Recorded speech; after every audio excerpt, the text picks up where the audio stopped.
Hello, this is Julian Wilkie and my presentation on the Beatles vs. Apple. The Beatles and Apple have a lengthy relationship dating back to 1978. The most recent encounter revolves around iTunes being able to sell the Beatles' music catalog on their site. To understand what took so many years to come to an agreement, we must look at the past relationship of the two parties. The Beatles have been one of the most successful CD-selling artists for years. Their compilation album, One, has been the best-selling album in the last decade.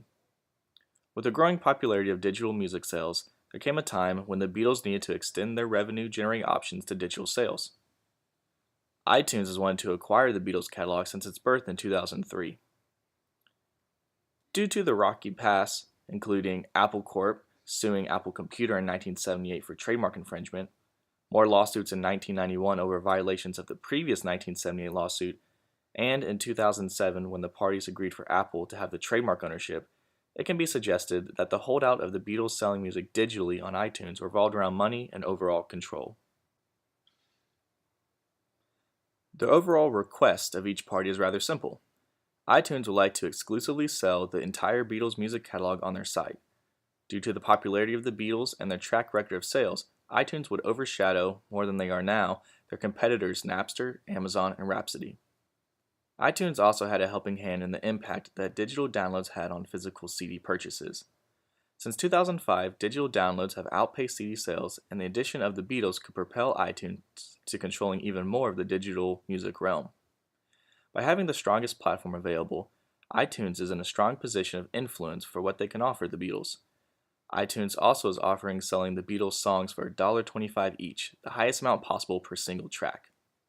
This factor alone means the Beatles will achieve the highest paid percentage possible by iTunes, and since iTunes is paying the Beatles directly and not to their label EMI first, the Beatles will also receive a higher royalty percentage and more control over their accounting of sales. On the other side of this negotiation, the Beatles are seeking a few things. There is no doubt that they are popular and can generate a large amount of revenue, but with CD sales on a global scale dropping, they need to find another channel for their music. The reason they held out from joining iTunes thus far is due to the numbers they were producing from CD sales alone. At the end of the day, this is the music business, and the final result that the Beatles are concerned with is money. With this main interest being met by iTunes, the Beatles are able to achieve what they seek out to gain. Throughout the negotiation, and due to the history each party has, there are three main concepts that are upheld: mutual benefit, autonomy, and affiliation. Mutual benefit is found throughout the specific details of the negotiation. With these two parties joined together, iTunes can gain a high-profile client with one of, if not the, most impressive sales record for a musical group, and the Beatles gain the financial support required from agreeing to this digital switch. The manner in which Apple allowed the Beatles to dictate their terms shows great autonomy. Apple respected the Beatles' wishes and gave them the freedom to dictate their thoughts and specific needs. Without the pressure of their record label EMI or iTunes, each decision was of sound mind and judgment, and the Beatles could self-direct their negotiations to Apple without feeling pressured or swayed. This is important because for a negotiation to reach success, most parties prefer to remain autonomous, for not only their own decisions but also their comfortability within the negotiation. Last, affiliation is found when there is a connection between the two parties. As discussed earlier, Apple and the Beatles have a relationship dating back to 1978. Although the relationship was met with lawsuits and various disagreements, after each interaction was settled, the opposing parties achieved an agreement. For this negotiation, each party was not meeting each other as adversaries, but instead teaming up to work together. These were two parties reaching an agreement together instead of an adversarial positional approach. The process of this negotiation had multiple positive and negative encounters. The positive being the transparency each party was able to have with each other. Apple knew what the Beatles were seeking to achieve, and the Beatles knew what Apple wanted to provide. This open dialogue is healthy throughout a work relationship because it eliminates any thoughts of the other party being untruthful or sneaky. The most negative point was the prolonged progress of decision-making. It took years since the creation of iTunes for the Beatles to allow iTunes to sell their music.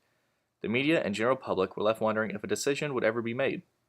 In the beginning, the dialogue from the Beatles was positive, but the longer the process took, the less positive the dialogue appeared.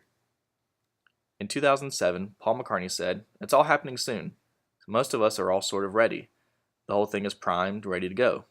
There's just maybe one little sticking point left, and I think it's being cleared up as we speak, so it shouldn't be too long." But in August 2010, before a decision was made in November 2010, Yoko Ono said, "Steve Jobs has his own idea and he's a brilliant guy. There's just an element that we're not very happy about as people. Don't hold your breath for anything." Finally, after years of negotiation, a decision was made. The Beatles agreed to let iTunes sell their music on their site, and in return, Apple paid the Beatles the highest possible royalty percentage for each download. With the entire music catalog exclusively available to iTunes, and the popularity and audience both iTunes and the Beatles have, their working relationship will be a long and prosperous one. As Apple continually becomes the most dominant company amongst its competitors, the Beatles can expect to see positive outcomes of this negotiation for years to come. Steve Jobs was even quoted saying, "It has been a long and winding road to get here. Thanks to the Beatles and EMI, we're now realizing a dream we've had since we launched iTunes 10 years ago." This concludes my discussion on the Beatles versus Apple. Thank you for watching.